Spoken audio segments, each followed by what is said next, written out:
Hey, welcome back everybody. Welcome back to my channel, Amused Jester. My name is Junior. Today, we're going to be looking at something completely different. You might be thinking, Junior, what happened to all your 3D printing stuff that you were talking about? Well, this is the latest one that I have currently printed on. I'm doing this camera basically handheld because I can't lift this high enough to grab the whole picture of these vehicles. This is basically a GI Joe classified version or scale of the Skystriker. And yeah, so it's not finished yet. It's basically I've pretty much printed, I would say 80-85% of the piece. As you can see, the canopy is still missing, the fins are still missing, the inside, the back jet turbines are still missing, but everything else is pretty much done, and everything. But before we go on, I want to show you what this print is like. I am now 20 days into my 3D printing stuff. So as you can see, this is the cuts. These are the sections. I'm just sanding off certain parts that I think are more prominently raised. This fits perfectly, or almost, I would say 95% perfectly. Like only this one, because I didn't watch out for the seams too. So there's like maybe, I don't know, a 2mm raise between these two sections, but everything else, it's all basically fits perfectly. As you can see, I used epoxy JB Weld to put it all together. I have basically glued in the bottom half sections and then the top half sections. I'm not combining them both yet, and I'm gonna leave that almost at the very end. The seats haven't been printed yet. The canopy I'm printing, but I'm thinking of molding that so I can cast it in clear resin, because I don't want to experiment yet on clear FDM printing. I know it's not coming out as clear as could be, but I want to zoom in really close so you can see the type of layer lines that I'm experiencing on the Elegoo Carbon Centauri. This is me going in close in. As you can see, it's so smooth, unexpectedly smooth. I didn't realize that.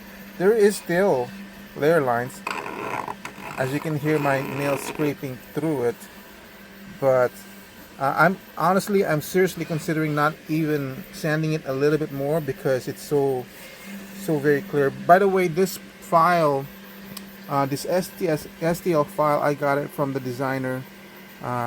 So this is, I did have to pay for this, but it's well worth it. Honestly, it's so well worth it.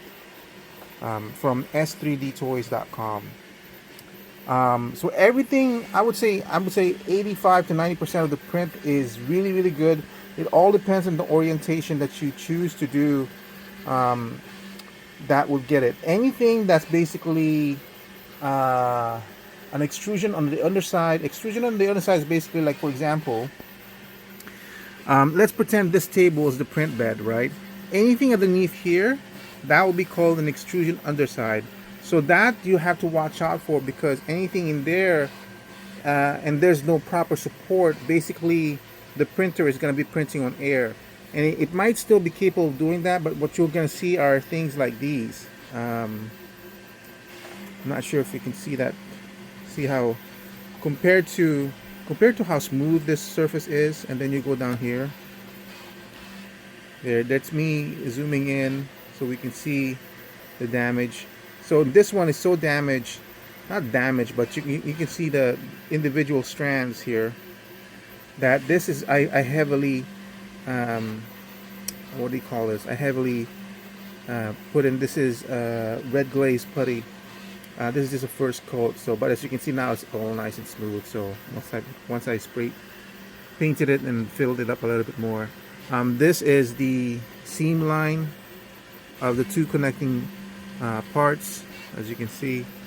But yeah, oh, here it is. One, see that that occurs because this was printed, and this is the build plate. This was printed this way, so this was the base, and this is an extrusion underhang, and it basically had a problem. It's printing on open air, so that's why it's like that.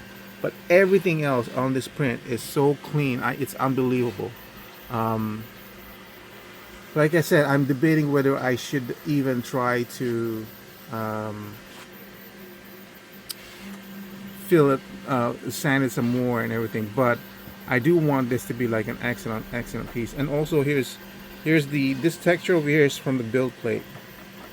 That's the texture of the build plate. So this is all using PLA filament, regular PLA. I now have 300 hours on just regular PLA. I just want to work with a basic, everything all basic and everything, just to make sure everything's nice and clear. And then I'm gonna go ahead right now. I used up all my 10 kilograms of filament already in the 20 days that I've had this thing. And I'm thinking I might buy the PLA Plus, just so it's a lot less brittle, it's a lot more flexible. It will have the same temperature range in terms of durability, and it will get affected at a lesser weight or stress factor, but it will be able to withstand that stress longer as it's more flexible.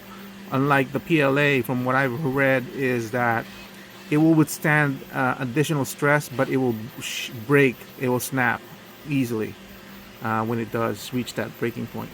The other thing that I wanted to show, so this is part of an under extrusion. As you can see, it's got some stringing going on here in the dashboard. I'm kind of okay with that because the general idea or the general look of it is complete. So let me see if I could show. I'm gonna have to do this two-handed. I'm gonna try to show the mechanism for the wings and the landing gear. Okay, be patient with me as I try to look at the camera, and I change the perspective of the camera because it doesn't matter. I'll flip it around. Anyway, so here it is. So this has the original design in terms of the wing spreading and the landing gear, where you have this lever over here. Now this lever, this is the only, I think there are some modifications that I did, not in the actual design but in the actual piece that I want to show, because there's so much stress going on in this one. And like I said, PLA will be brittle. It's not it might not be the strongest material, but because this is so thin, as you can see, and this is going to be a lot of pressure when I'm pushing this down, that I wanted to modify it, and I'll show it to you later. But here it is. Basically, it pulls back and the wings will spread. And then I also noticed that once it gets to this point, it gets a little bit stressed, and I'll show you why. Because the wheels, it's basically the wheels that's causing it. So what I have to do is just come out here and just open up the landing doors a little bit, and then it will slide much easier, as you can see. I'll show you that on the back side and everything. So as you can see, now it's widespread, and I'm gonna flip it around, and the landing gear is now open. The only thing I will say too is I suppose that if I want to display with a wing spread, I will have to deal with the fact that the landing gear will have to be open, because there's just no configuration where the wings are spread and the landing gear is inside. So that's kind of, I think that's the fault from the original design, not from Steve's design original as it is. So let me bring this down again, and you'll see the landing gear retract, as you can see. So it does well. This cover hasn't been printed yet. So here is the shot from the other side. As I open up and bring down the landing gear again, it will get stuck at this point, and just to make it easy on the lever, I'll just move this out of the way a little bit as I'm pushing on the gear, and then, or the lever, and then it moves out pretty easily at that point. So there's a the wheels are, I'll show you inside what's going on, but this is the thing for the missile, the big missile, two missiles here, and then you won't see it, but it's up there some more. So anyway, so let's close this off again, because the wings are so spread out, it's just really hard. So I'll bring it in again, I'll show you how it closes, and it closes up pretty nicely too. And here's the underside, by the way. So this part is not as filled in as the one on top. You do see some sort of, not, I wouldn't say, oh, here, it's better here. It's not as smooth as the other one. It's more like, not a waffle, but you know, you can see it's an underside, but that's just the way it is. So let me go ahead and position this, and then I'll take off the top cover, and you'll see how this thing is still currently being monitored, or the way it is right now, and everything. Well, I guess that shot's gonna have to do, because it's just, I can't do it overshot or ahead because I just don't have the gear, the setup to do that kind of a shot. So I'm just gonna release this clamp for now, so we can open up the shell, and I'll show you the inside, because I think the inside is pretty interesting too. This is holding it closed, so I'm going to have to open it up. And the problem, of course, is the wings are going to be widespread. So give me 1 second while I try to figure out how I'm going to do this. Of course, it's going to stick in there.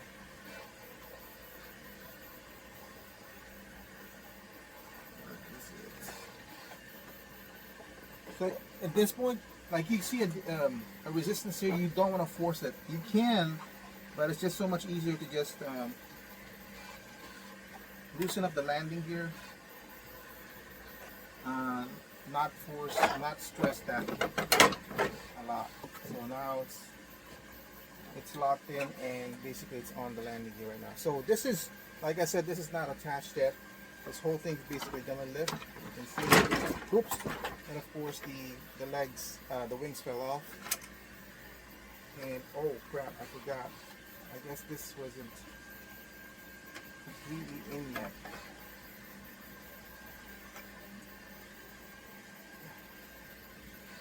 So now that I did that, unfortunately the landing gears kind of had gotten weakened, because this is the mechanism that basically holds it. Now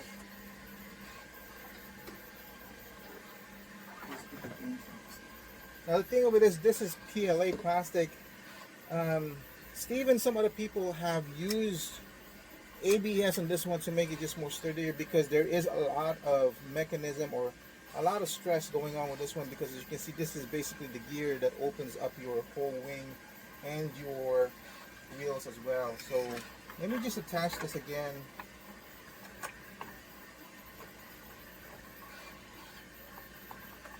Make sure it's properly placed. That should be like that. So that should hold itself. Okay.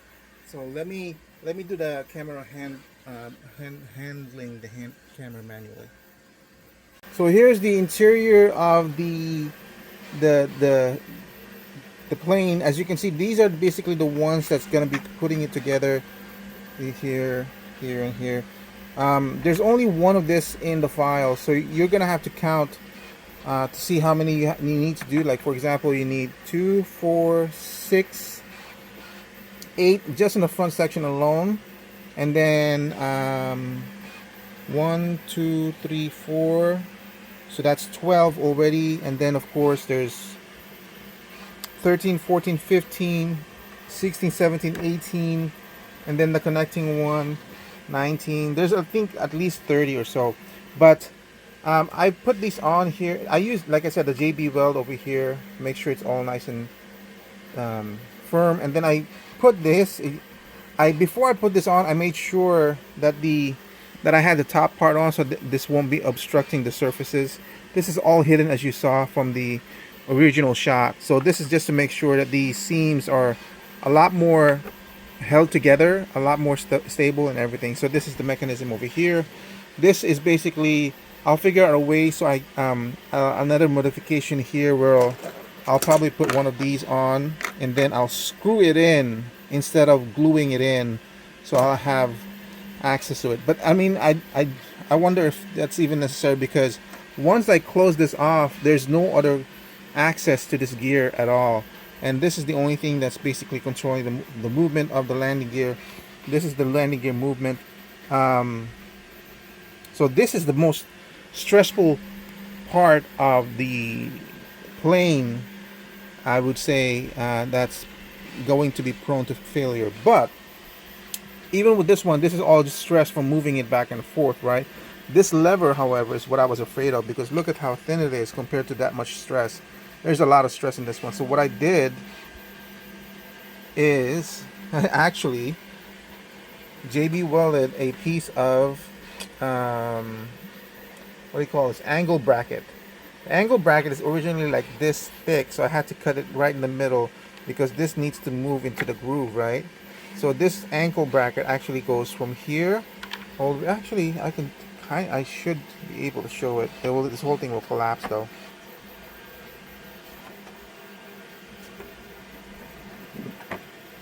Anyway, this ankle bracket it's an L bracket, so this goes all the way down to the base of this one. But before I did that, again, I looked at the clearance over here to make sure there's enough clearance for the thickness of this metal.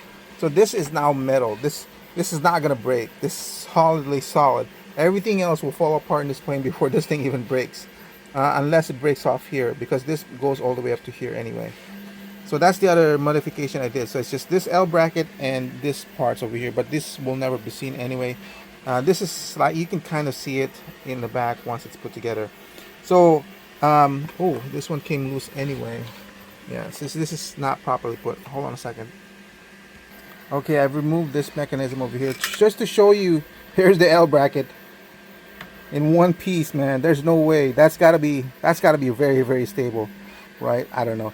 Oh, the other thing too is that this when Steve designed this one, I just bought my Elegoo Carbon Centauri. Of course, it's my first 3D printer, the first one ever, and this is supposedly one piece, and it's more than 10 inches. As you can see, it's just my hand over here. The Elegoo Carbon Centauri only has a build plate of 10 by 10 by 10 or 9 by 9.5 by 9.5, whatever, close to 10 inches. This is obviously too big. One of the first things I learned about Orca Slicer, or one of the first things I tried to learn, was how to cut up a model in Orca Slicer, which is very, very easy. And then as part of that process, it gives you the option of putting the connectors in, and then I just had to learn that. And then yeah, so this part and also this part. So the cockpit over here, this whole piece over here is one long piece. I went ahead and looked at the only place in the structure of this whole piece that is not as important, and the only thing I can find was this small spot. So I cut it up there. I suppose I could have cut it right here, so it's farther away, because I had to cut off some of the instrumentations and everything, but I decided to cut it from there because at least from there there's not much of an overhang, as well here I would have this much of an overhang or under extrusion, and I would have to put 3 supports on it. So this is a big risk for me. One of the bigger risks that I took, being such a new to 3D printing, was when I was looking into Steve's design. So this is basically like this is actually 2 pieces, one half over to here and then one half. So this from here to here is actually 2 pieces. It's cut right in the middle, and the same goes for this one piece cut right in the middle. But like I said, I couldn't fit it in my build plate, so I cut it right here as well. Now the reason why I was talking about why this is into 2 pieces is originally on the design it was 2 pieces, but I looked at it and like, why is it in 2 pieces? There's really no reason for this thing to be in 2 pieces, especially since I was gonna cut it here anyway. So in Orca Slicer, I found out how to merge objects instead of cutting it, and so this is basically merged. As you can see, the seam line over here, that's the original cut, but this is basically merged by maybe 2 or 3 layer lines, enough to combine them together. It looks like one piece, and it just fits. And it was a good gamble. It saved me a little bit of spacer, and it saved me a little bit of glue, a little bit of instead of seeing the JB weld going this way, it's all clean. Yeah, so it saved me all that, and it worked out because there was no I still don't see any reason why that should have been separated anyway. So That's the other modification. So I made 3 modifications on this file. Oh no, it's gonna be 4, because this is where the propeller jet turbines sit. And for some reason, Steve also designed the propeller in here, but this is all hidden. So the only purpose is that if you want to bring out the turbines and have it as a play factor or play feature where some Joes can mess around with it and feel like they're doing mechanic stuff and everything. But I don't need to do that. I'm trying to save time right now and some filament, so I went ahead and cut it so that it only goes here, and I'll just glue it like to this point. All right, so here we are again with a weird angle. I apologize for that one. I'm just gonna go ahead and put this whole thing back together again. Goes this way, and goes this.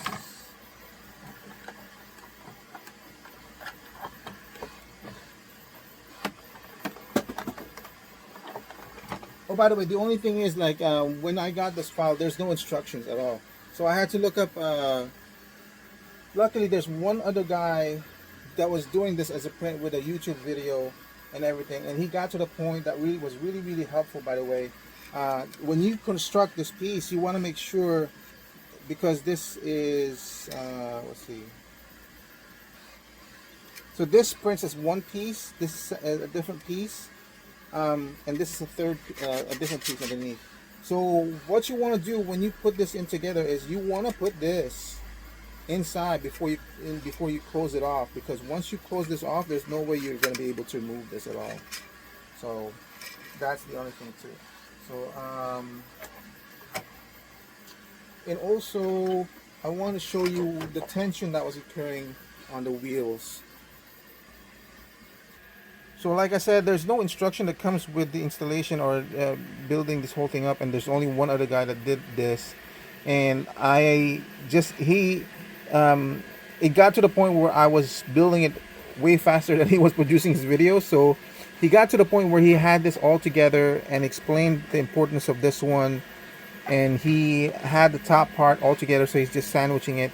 But he hasn't talked about the wheels. Now the wheels, the reason why I'm talking about that is these are separate pieces, the doors are separate pieces, and this hinges are separate pieces that I wasn't really sure how to put in. So I had to, luckily some earlier restorations of the original Skystriker gave me an idea on how this whole thing worked, because I don't have the original Skystriker, so I don't know. So this is the spring that I purchased. It's basically held on here, and if I lift this, you'll see, let's see, this thing comes up. See how it pulls in. There's another pin over here that holds the whole thing up.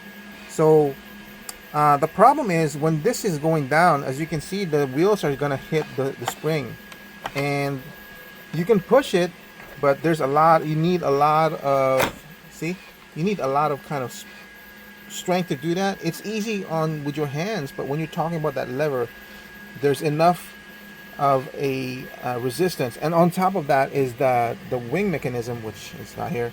So all that lever is being used to apply force to move the wheels, to push the doors out of the way, and the wings as well.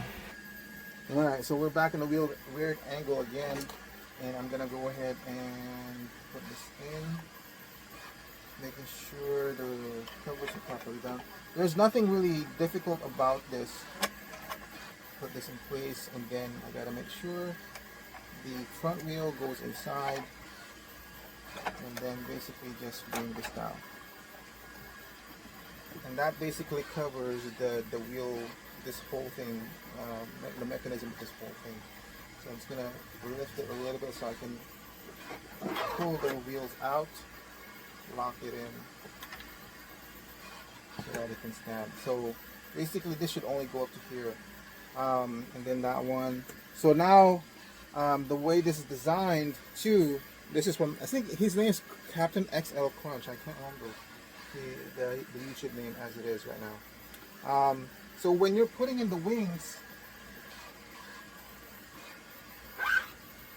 I have these two wings over here. This is going to be hard because it's going to be open. When you're putting in the wings, it's very simple. Just put it in, but make sure that you're leaving.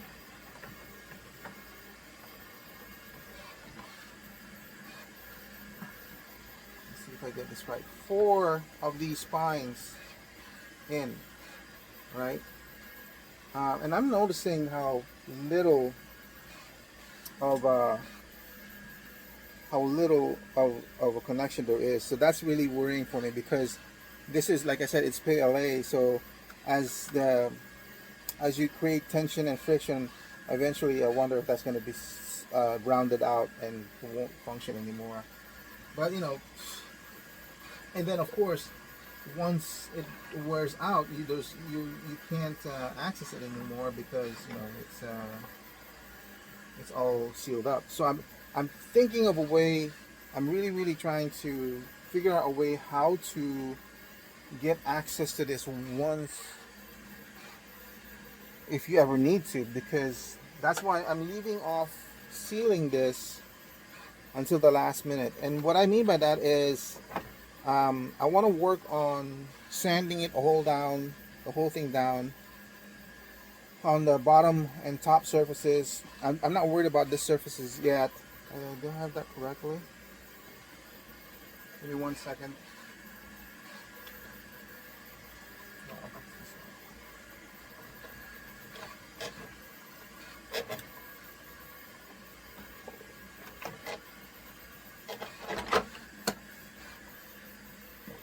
Okay, so that's good like that. And then again, I use my clamps over here just to clamp it down and secure it. Oh, is this the right one for that one?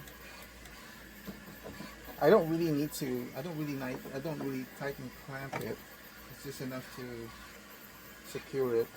And then the only of all the stuff that I did, this is the only fault where there's an actual gap over here, which will get fixed once I glue it in. Epoxy JB Weld is the most. It's like the perfect adhesive for this one, because it's just so strong and everything. So yeah, so basically, yeah, that there it is, the Skystriker. I'm so excited to do this one. Yeah, and oh, here's the GI Joe classified here off to the side here, just to show you. There's no, I don't have any seats for him, but this is a 2-seater cockpit. I think after tonight I'm printing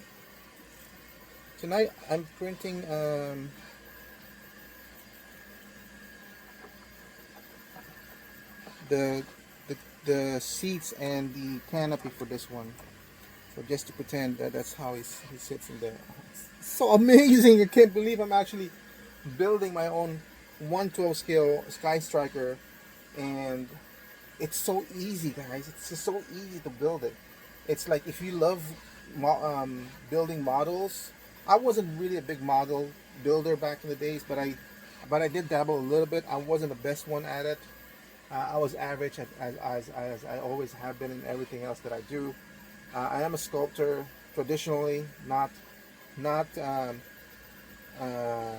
by objects, but more of the human anatomy sculpture. So building stuff is something I really like to do.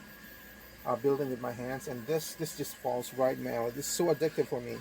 I already built that robot. I'm not sure if I guys showed you that. It's 28-inch high robot. This was my next best build, and then after this I'm gonna go small. I want to do the Thunder Machine. I just want to build something small after this, because I do want to concentrate on finishing this. I really want to finish this so badly, just to show the potential of how good this thing is.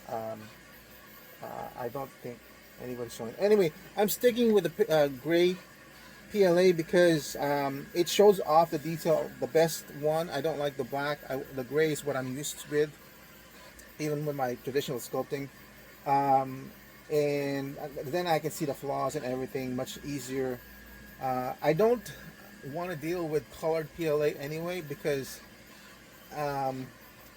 I feel like it's too limiting. It's easy to stop when you have the base, and you only have basic colors anyway. You can't mix colors. So if you really want a more realistic, a better um, finish for the thing, why not just go gray and then do the whole thing properly? That's what I thought. So I want to um, so um, the epoxy glue, in terms of materials, other materials other than the PLA and the printer itself, of course, the materials that you don't factor in, the adhesives that you use. This is the JB Roll that I use. It's the quick set, and it says you have 60 seconds for the set. They lie. You don't have to 60 seconds for the set. Um, at the most, well, maybe it is 60 seconds to sit, or is it 6 minutes or 60 seconds? Yeah, it says sets in 6 minutes. No, maybe 60 seconds.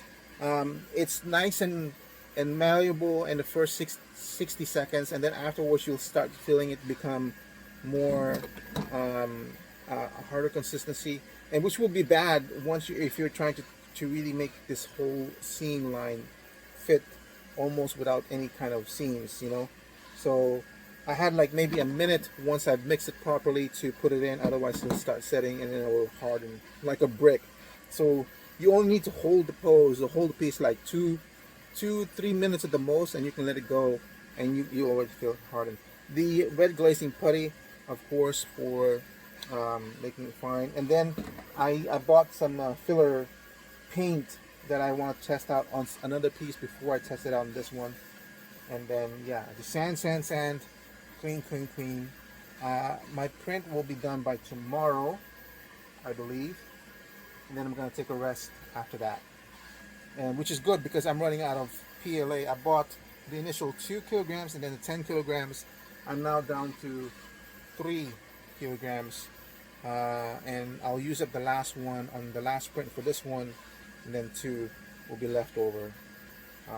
And then I bought a PETG that I want to experiment with and see if I want to, just to make it a little bit more stronger. I believe it has the same temperature tolerances as PLA, but 60 degrees Celsius is approximately 130 degrees Fahrenheit, which, you know, my place gets hot, but at the most maybe 105, 110, so it should be okay then. But it does worry me that in prolonged exposure to maybe 100-degree weather would start to warp this thing too. Yeah, that's the way it is with 3D printing. It's still a beautiful, beautiful opportunity to get this thing done. Anyway, I think this video is getting long enough. And the next one I'll shoot for my 3D printing stuff will be hopefully when this is done and finished. If not to the point where the stickers are, then definitely to the point where you have the white basic paint going down and everything will be seamless at that point. Let's hope my modeling skills are up to the task, or still kind of up there. Yeah, I'll see you in my next review. Thank you guys for supporting my channel and watching. Have a nice day. Bye.